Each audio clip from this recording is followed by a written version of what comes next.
রবিবার দিন সারাদিন যা যা করলাম সেগুলোই তোমাদের সঙ্গে একটু শেয়ার করছি। আসলে এই কাজগুলো হচ্ছিলো আমাদের বাড়িতে, তো বসে বসে আমি সেটাই দেখছিলাম। তারপর মা আমাকে একটু দিয়ে গেল বড়া খাওয়ার জন্য, মাছের তেলের বড়া। তো সেগুলো একটু খেয়ে নিলাম। তো বসে বসে খাচ্ছিলাম, তোমাদেরকে বললাম যে ভীষণ টেস্ট। তারপরে স্নান করে চলে এসেছি দুপুরের খাবারের জন্য। রান্না করেছিল হচ্ছে পুঁই শাকের চচ্চড়ি, গাছের লেবু, আর হচ্ছে এটা মাছের তেলের বড়া, যেটা আগে দেখতে পেলে। আর এটা হচ্ছে কচু বাটা। কচু বাটাটা মার হাতের ভীষণ টেস্টি হয়ে থাকে। আর রয়েছে রুই মাছের ঝোল।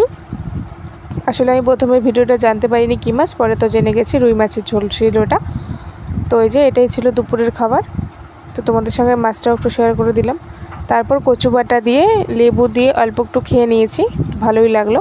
তারপর মাছের ঝোলটা দিয়ে খাওয়া হয়েছে, ভালোই টেস্ট ছিল। মাছের ঝোল একদম লাল লাল ঝোল ছিল। আর যেটা দেখতে পাচ্ছ মাছের একটা টুকরো দেখতে পারবে, নেক্সট একটা ছোট একটা বড়। বড়টা তো ছিল আমারই, আর যেটা ছোট ছিল সেটা হচ্ছে আমার বাবা আমাকে দিয়েছিল। সেটা প্রতিদিনই বাবার মাছের থেকে আমাকে হাফটা দিয়েই থাকে, তো সেটাই। তো ফাইনালি খাওয়া কমপ্লিট। এরকম ভিডিও দেখতে হলে পাশে থাকো।